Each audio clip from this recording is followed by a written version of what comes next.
Each year, over 500,000 kids spend time in foster care across the US, and making sure they're well taken care of takes a village. I'm Erin Lindstrom, and this is Foster Care Aware, a production brought to you by Tidewater Friends of Foster Care. If you've had it on your heart to become a foster parent, a volunteer, donor, advocate, or just want to learn more, you're in the right place.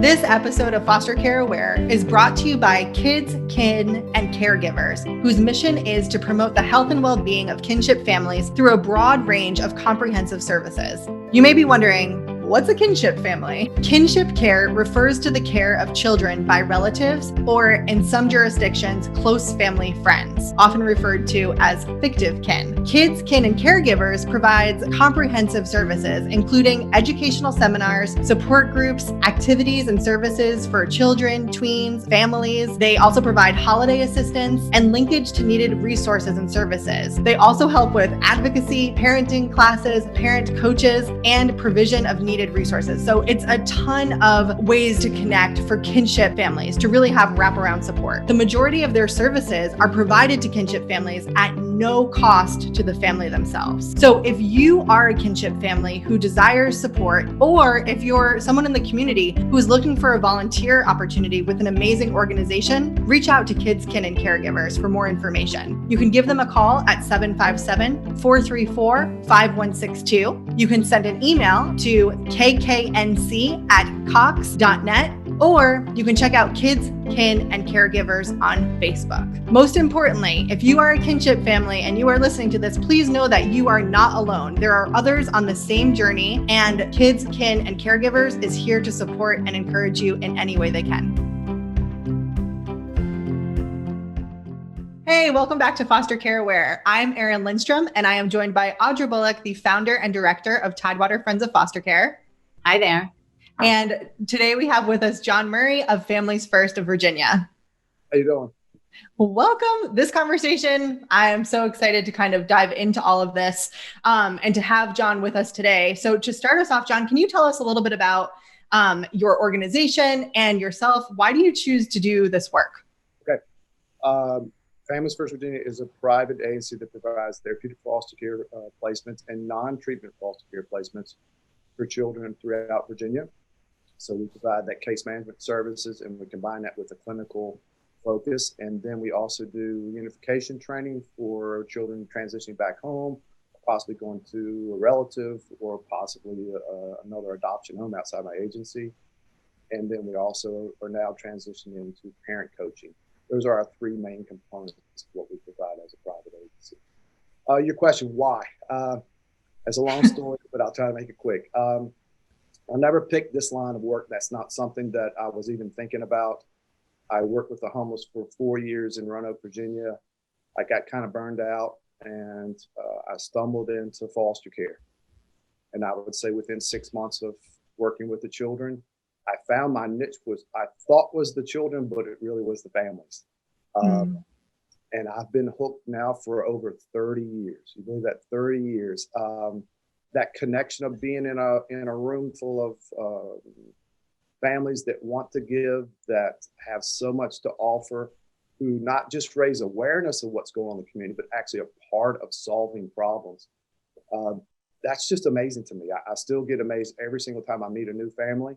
The willingness. If anybody's thinking about bad news, think about foster care. There's a lot of great news about families just stepping out of a fog, if you will, just willing to take a child who's really needing to understand healthy attachments and unconditional love, combined with some different approaches that actually help them heal.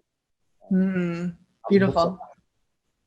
Thank you for that. So I've had the pleasure of learning from you directly. And one thing I know, and even going through other trainings as well, is that you have a very unique way of teaching prospective parents that includes the PRIDE training, which is part of Virginia's curriculum. But you also talk a lot about trauma and the brain. Can you share more with us about what that means, and why is that important to the way that you're teaching and preparing families? That transition for me happened through exposure of some trainings that I went to a long time ago, almost 20 years ago. But looking at impact, what happens to children, why are you seeing what you're seeing? And then looking at the system itself, It's designed to focus on behaviors.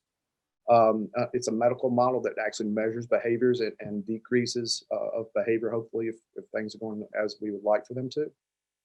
But that's really not the target. And that's what bothered me. Like, is the target about behaviors, about compliance? Is it really about good manners and following directions? Or is it really about setting an environment where children can heal? Once I was exposed to understanding about what children actually go through neurologically, it made a whole lot more sense to me. And then that gave me a vision of teaching parents about understanding what they're actually experiencing in the moment. Could they truly know what the target is? Like in my training, you have to know there are specific parts of the brain that is your job to cut on, not just address the behavior, but you've got to cut certain parts of the brain on. And they're really scientific techniques that have been proven over a long period of time now that actually stimulate certain parts of the brain. And that could be the hippocampus or sensory cortex or prefrontal cortex. And those three components are really the key of children learning a different way of responding to situations and teaching self-regulation. The last thing I'll add to that, a child's brain doesn't heal normally without a family, just not possible. And then the other component of that, there's a part in the hypothalamus that produces something called oxytocin, which is a peptide that helps you deal with stress. That part of the brain won't develop if not exposed to an adult in a caretaker role for a period of time. That parent actually has to know how to be calm and regulated and respond to children's needs, not just behaviors. If they're exposed to that, then children start to learn over a period of time what they're supposed to do when they're stressed out, and they can learn how to soothe themselves. That's incredible, John, because that's such a different approach, I think, than what I received as a trained foster parent, and it puts us in a kind of a concrete way with a path forward through a lot of what are very challenging behaviors that we're not privy to when we get a placement, right? We don't know the extent of the developmental trauma that's happened over the course of years and important developmental cycles that leads to these triggers that all of a sudden it's like, these kids are going off the rails. And, a more traditional approach is kind of a, not corporal punishment, but it's a isolation. It's a, if you don't do this, then I'm not going to spend time with you. And what you teach is that a healthy regulated brain can help actually heal an unregulated brain, but you got to be open to look past the behavior and sit with a child that's in distress. And many of us, and I've been guilty of this myself, is I get triggered because the child is triggered and I'm like, I don't want to do this. And I've got this blocked parenting and it's the opposite. You've taught me that in my own home is that, you have to run into what seems like a fire in order to put it out. And a lot of us don't feel like well-equipped firefighters, right? So tell us a little bit more about some of the techniques that you teach your parents to do just that. Those are some great statements you just said, like the concept of understanding beyond what you see. Like if you literally are just in the moment and you only go by what you see, you're really missing the needs of your child. For babies, we get that all the time. Like we don't have expectations that are very high for babies. They look cute, they smell good, we know our role. We don't even think about a baby manipulating us. But for children with trauma history, when we just look at the surface of the behavior, those are only side effects, if you will, side effects of the abuse. Your brain, who's regulated and thinks cause and effect, you're looking to understand what you're experiencing, but yet it's so much bigger than that. In the techniques, I'll give you a real simple technique. One is just something called containment. Containment means you only put a child in an environment they can handle. For again, babies, we know that, right? Real simple. But for a child who has trauma history, what you expect them to be able to handle, they can't. And one, you talk about triggering, like how you were triggered as being around a child who's triggered. Like it's a chain event. We're putting children in environments where they are scared the most. If you think about it from their perspective, what are they scared of the most? They're scared they're going to be abused, scared they're going to be abandoned. And where do we put them? In an environment that looks like, sounds like what they've experienced before. So the containment is when you put a child in an environment and you, for example, let's say a child, you go to out to eat and the child has a meltdown in the middle of a restaurant. Well, hopefully we can go out to eat soon without mask and back to normal life. But once we get to that point, if the child has a meltdown, we're blaming the child for the behaviors. We're not looking about what is causing the dysregulation inside the brain, which again is the side effect of the abuse. Children who develop normally, they learn self-regulation through the exposure of a loving, healthy relationship that's secure. Well, foster care or adoption doesn't start out that way. We have to prove that over a period of time. So containment is when I take them to the restaurant and they cannot handle it, what do? I leave. I don't punish them. I don't fuss at them. I just say an empathy statement like I can see this is a stressful time for you. You try to get them out as quickly as possible. And then you say inside your brain, okay, maybe smaller steps. Maybe I have to go through the drive-through first. Maybe I got to go into a fast food and get in and get out. Maybe I can only go to 7-Eleven for a while. The exposure to other people are triggering for these children. And we take them to these events and situations where we're triggering them. And then when they react to it, we blame them. So the containment is, okay, I make the adjustment. For babies, we're not taking them out in really loud, stimulating experiences until they get older because we know they can't handle it. Well, maybe I've got a 14-year-old that can't handle it either. So I shrink the world down. I look like a newborn. I treat them like a newborn, I should say. And I put them in a situation where only they'll be successful for a period of time. And then I slowly introduce them to things that might be overstimulating in a very short, methodical, thought out process. That's what's different in parenting. You really got to think ahead. It's not just live your life, love them and care for them and hug them. It's a lot more than that. I couldn't agree more with that point. Love is not enough. And I think that's really surprising to a lot of foster parents and deflating to a lot of people that go into this uninformed in these kinds of techniques and then feel a sense of failure because, they're sincere with their heart in this. They've opened their home and they're doing everything they can. And the relationship is still just not congealing and the child isn't responding the way they think that it should.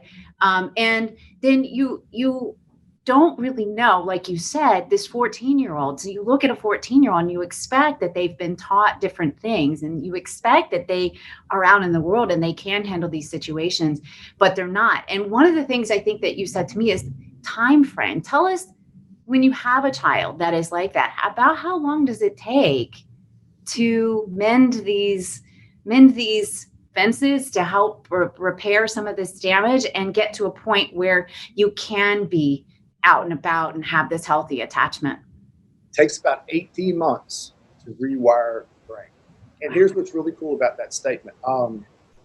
It'll happen on its own if the child's put in the right environment, the right exposure with a parent that is well educated in knowing how to create that environment. So that and there's really a lot of science behind that 18-month measurement. What happens in children's brains as they get older, they've been slowly introduced to things over time in what we consider normal life. Well, we're dealing with children who have brain damage. Whether we like that statement or not, it's a true statement. I mean, it's true brain damage. Like their brains look physically different and their development is different and their function is different. Like I take two brains, I take this one right here that has what we consider somewhat of a stable, normal background. And I take this child who has a stressful, abusive background, and this child's brain does not look the same as this child's brain. And our response is over a period of time, that attachment period. This is for adoption, not just foster care. When you're going through that process, remember, a mom has 9 months to attach to the child before the child's born. And then I bring the child, let's say it's adoption. Even if it's newborn, you're behind. You've got to catch up. So that's why we look at that 18-month period of time. That doesn't mean you can't go out of your house for 18 months. It doesn't mean it's like a huge transition necessarily of styles, but it's the concept back to the technique of containment. I only look at what the child's showing me they can handle and I make the adjustment. It is the parent's job to make the adjustment. It is not the child's job. And that goes back to a lot of people's different styles of training. When you look at behavior management basically means it's the child's job to conform to what the parent and the household says. Not true for the baby, not true for the child that has that abuse history. And so it's your job to make that adjustment.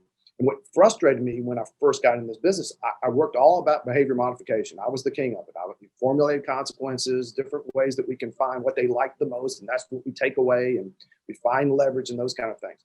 That's a short return. That does not repair. You could get a child to be compliant, which could give you the impression that you're being successful, but in fact, you're not really meeting the needs of the child.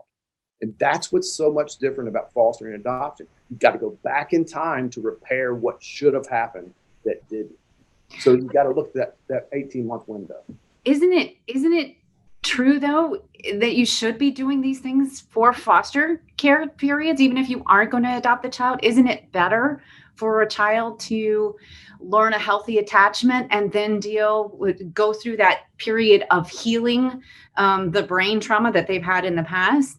And then even, in spite of the fact that they're going to have a sense of loss and grief when they move out of that foster home? Absolutely. Attachment's the key to everything, if I just want to sum it up. I mean, if you could form a healthy attachment, if you could show them what a healthy attachment looks like. See, some children are so severely damaged, forming that attachment is so difficult, but yet sometimes they have to witness it for a period of time before they can even believe it's true.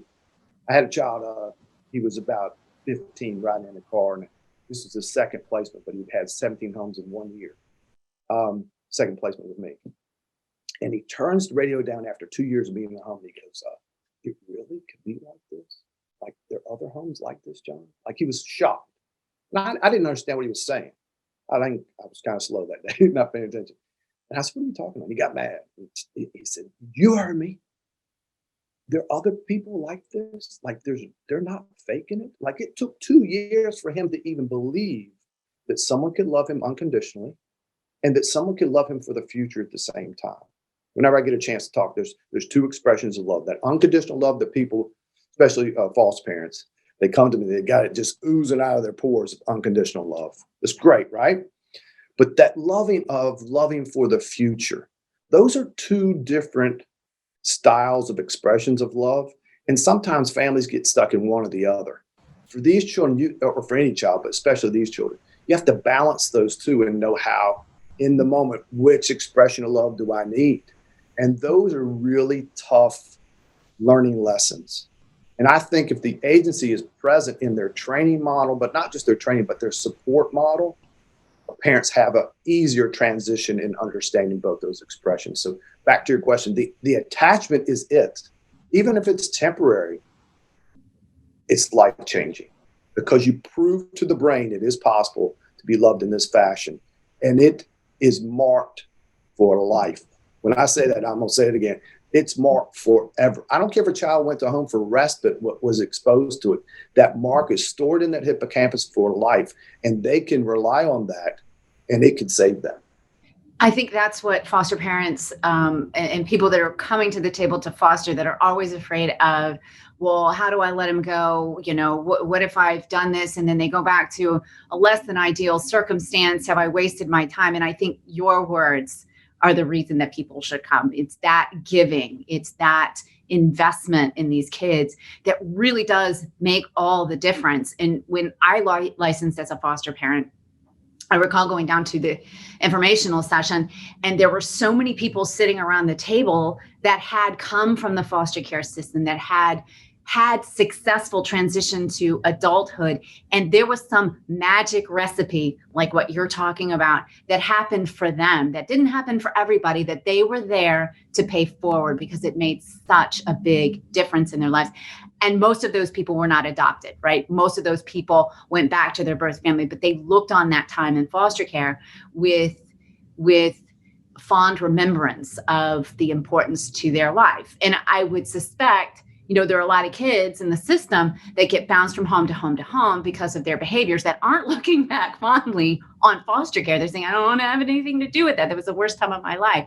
So if we can bring parents to the table that receive this kind of training, that receive this kind of support, and have this kind of experience of really healing, I think we'll end up with a system that not only serves children better, that is more self-sustaining, meaning that most of the people, I think the national statistic is 80% of people who open their home and take a placement close their home within 2 years because it's so hard to do. I think we can change that number. And I think that that's a meaningful statistic to move the needle on. That number that you're describing to me reminds me why I started my company. Because the impact of what we're doing to families, if we're not focused on the entire experience, this goes back to some of the techniques, like being present in the moment. You've got to be willing to open yourself up, not just for maybe the concern of a child going home and you being hurt, but what did that child give you? See, the vision of that is extremely important. Like, most people come, this happened to me, by the way. This is what got me in this line of work. I came to help children and families. What happened? Helped me in ways that I could go on for the next 6 hours or maybe longer, that saved me in multiple different fashions of my life. Like, I thought I would help them, but it was when I worked with the homeless, they gave me so much. I still feel obligated. And then when I came to work with foster care and I got connected with the families, as I said earlier, I'm hooked for life because I feel obligated what they gave me. Like, when I'm looking into the camera and I see your face, a foster parent, there's a connection there that I can barely describe to you, because what you're doing for me is giving me purpose of my life and making me feel connected to the community. And I think for foster families, they have to be given a vision of understanding what will come to them, because that's what's really hooked me. I've seen people become better parents, better spouses, better citizens, better professionals, healthier. The techniques aren't just for the children. This goes back to the question earlier, exposure. When you learn how to create this healing environment, guess who else is healing? You. And that's what's inspiring to me wherever I go. That's great, John, and I can attest to everything that you're saying. It's so true. Foster care for me personally has changed everything in my life, literally everything. For my husband, it has really given him a new outlook on life and in priorities. I mean, major life priorities, and our entire family is better off for it. And these children are wonderful. They are not every day easy, but the impact, the joy that you see when they open up and they love, and to know that you can make a difference and that kind of level is amazing. So thank you for all of you that you do. You're an incredible person. Yep. So, John, for people who may be listening and potentially want to take that next step or learn more about becoming a foster parent, going through your training, what action should they take? How can they contact you? I want them to call me on my cell phone, 757-450-7329. The net number is 450-7329. Call me day or night. Text me, call me. If it's after 10, I might not pick up or answer, but other than that, I probably will.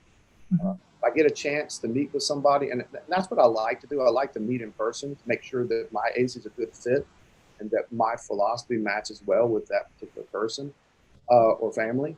And then I'll meet with them, and then I'll set up training. We just finished some training right now. We have some families going through home studies. And so it's going to be about a couple of weeks. I don't want to start any new training until I get these families pretty close to being at least started and regularly almost finished with their home study. But I want to meet with them. I want to look them in the face. I want to figure out what they're looking for, what their talents are. Probably be about an hour for the first meeting. And then I'll schedule training around their schedule. It won't be just fit into a class. I'm in such need of families right now. I'll do nights, I'll do mornings, I'll do afternoons, I'll do a few weekends here and there. I can't do too many. My wife would kill me if I do every weekend. But it's an honor to sit with someone who's willing to consider. I'll be, that's my one of the best parts of my job is to meet a new person, sit in a room, and just, I want to hear their story. Mm. Train every family. I'm the CEO of the company, but I train every family. I know your stories. I want that connection. We're a small company. We like the fact that we're small. We want that kind of connection. I appreciate that. And I appreciate that you use the word that consider.